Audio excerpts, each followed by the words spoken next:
what do you do when you feel like you've got something that the people want to hear? You make the people hear it. You force it down their ears. You basically force it down their ears, and that's what happened. Couple of members, Bobito Garcia, half of Stretch and Bobito. He said Stretch was out on tour because Stretch had become internationally famous. Now we're talking about around the golden era of hip hop itself. Mm-hmm. So a lot of people started getting better deals, like Stretch and Bobito. You know, they're probably not playing Bronx parties and just up at Hot 97 anymore. They're traveling all over. So Bobito's at the station, stretches out, and Bobito says somebody comes and rushes the door, and they're like, you gotta play this record. So Bobito's like, I didn't know their faces then. He was like, but now if I was to say who it was, he was like, it was ODB, it was the RZA, and it was Ghostface. They showed up, and then they were like, play this. Okay.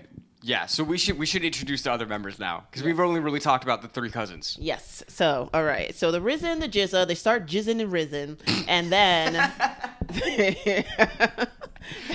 right. they're making beats, cooking them up downstairs. Yeah. And then they got other rappers coming through. Ooh, what's that beat? Ooh, what's that beat? Put me on. Put me on. Mm-hmm. So some of them hate each other. Some of them like each other. But I believe the first lyricist that they absolutely had to have, besides their own cousin, the old DB, was Raekwon the Chef. Yes. Because, guys, if you have not listened to Raekwon's lyrics, his albums are ridiculous and he spits hot fire. He, I feel, is essential in the golden era of Wu-Tang Clan. Oh, absolutely. Yeah. Absolutely. Him, yeah, at that moment, that sweet spot right there, that's all the Chef like, and that was great. So he pulls up Raekwon and, can't let this guy go. And Raekwon, at the time, he was having some beef with this other dude who was also a rapper. Yes. What was his name? His name was Pretty Tony. It was Dennis. It was Ghostface Killer. Yeah. Which is so crazy because they become such a strong partnership in themselves. Yes. And it started out with them. I mean, in the Wu-Tang series on Hulu, they were saying that Raekwon was trying to fucking murder him. Yeah, shoot up his house. Was that actually what happened? I don't know if that's actually what happened. I don't know if that's more for the thing. Divine, who is RZA's brother, says that he tries to downplay a lot of the violence, because they're older, they've got families, and they don't want to negatively, back then they were kids, right. You know what I mean? And they don't want to keep doing that. So we'll never really know exactly what was the exact truth. Right. Yeah. All we know is that they were not fond of each other, but RZA was able to bring them together and just be like, look, you're fire. Let's all be fucking fire together and build some shit. Yeah. Right? So they got them. They got that boy Method Man. They got Method Man, who is from Long Island and then moved to Staten Island. That is culture shock like an MF as far as I'm concerned. Mm-hmm. He was playing lacrosse in fucking Long Island and shit, right?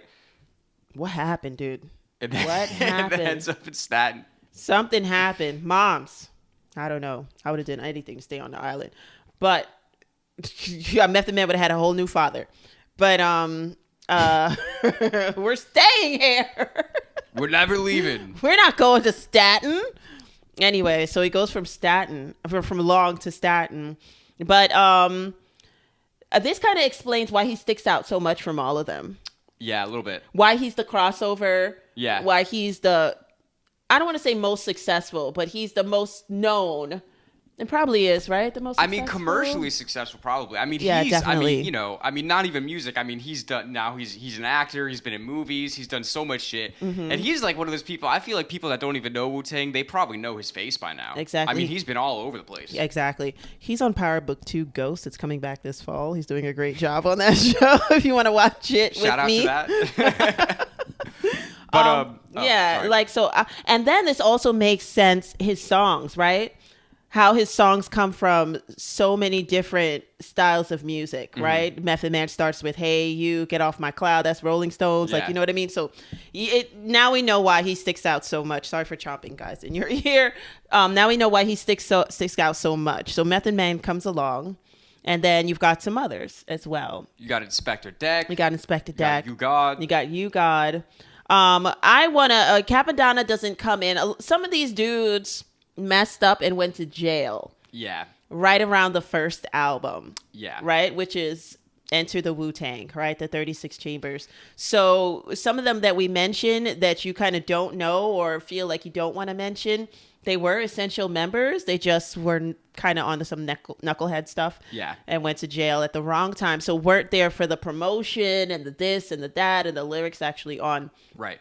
But yeah, we had Master Killer, we have You God, we got Inspector Deck. Inspector Deck didn't get that popular. But he was really good, though. He brought us into the Wu-Tang Clan. Yeah. Like, that first verse on Protect Your Neck is everything. Everybody knows that verse. Yeah. And that's what made people go like, whoa, who is this? Like, this is crazy. This is good. It's like by the time you get to like Raekwon's verse, by the time you get to Ghostface's verse, like, you're tired already. Like, when we were kids, we were like, Ghostface, please, you know? And then after, it's like, as the Wu grows, you get to know all your different artists. So yeah. So there's so many, they're like 9, 8, 9, 10. You never know if it's 8, 9, or 10 members. There's just a lot. Yeah. I just know there's always a lot of people. Always a lot. So yeah, so they're starting slowly. They're building their wall of Wu-Tang. Their hive. The Wall of Wu. Yeah, the Wall of Wu.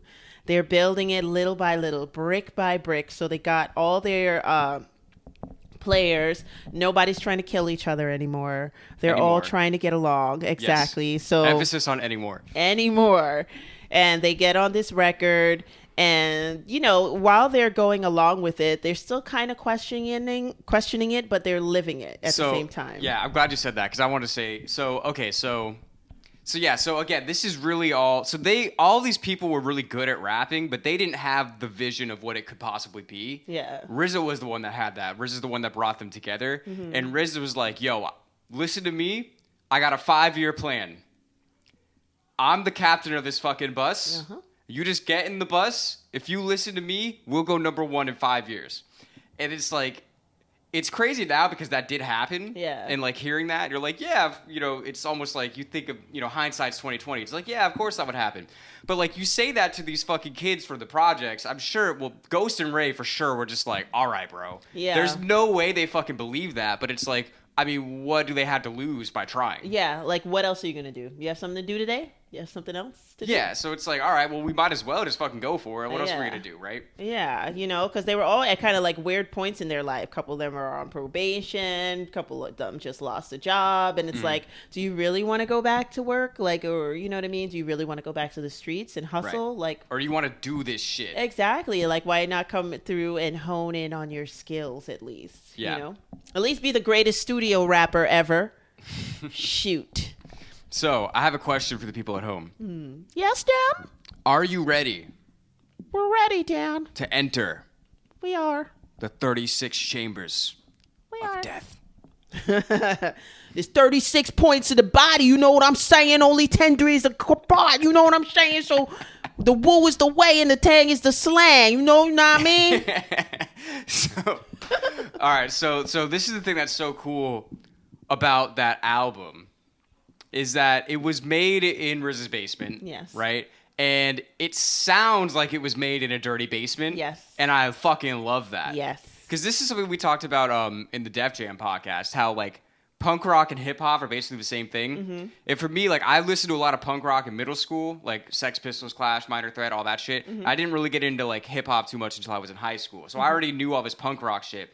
And when I first heard Enter the 36 Chambers, I was like, this makes me feel exactly the same way that I feel listening to like Black Flag. Yeah. You know what I mean? Like it's this underground, like dirty shit, and you just know that it's real. Uh-huh. You know what I mean? Like just like, because the way, a big part of the way it sounded, just like, I mean, they didn't have the best equipment. Right. I mean, they're recording with this, whatever they could afford in RZA's basement. So that gritty ass sound is like, not necessarily even intentional, but it just is what it is. And you can really feel the authenticity in it. You know what I mean? Yeah. And like when, it's just so dope. And then like, you know, like when Ghost and Ray are fucking, they're doing their verses, like you can feel the desperation in their voices. You know what I mean? Like you can feel that shit because it's real. Like they weren't in some fancy fucking Manhattan studio. No. They were just in this dude's basement. Like, yeah, we're going to make something out of ourselves. You know what I mean? Yeah. And the belief in themselves and with the how they catapulted that throughout the boroughs, and then also nationally and then internationally is just crazy.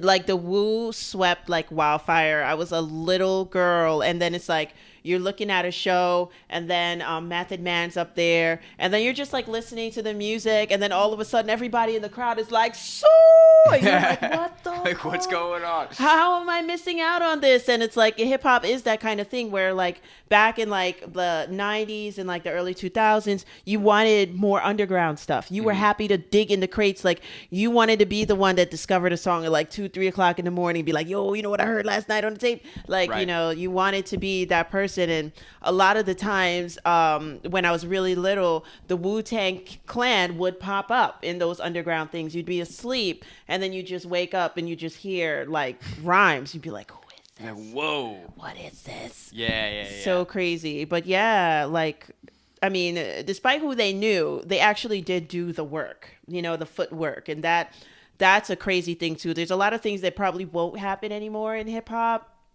You know, actually hitting the streets and having a street team and having them give out your CDs and stuff like that. That's probably not going to be that huge. Seeing a bunch of your stickers all over the place and stuff like that. And Right. and just having a crew that deep traveling together in public transportation won't happen again in New York City. Giuliani busted up a couple of things, and the Yeah. mob and more than 50 people together outside in the streets.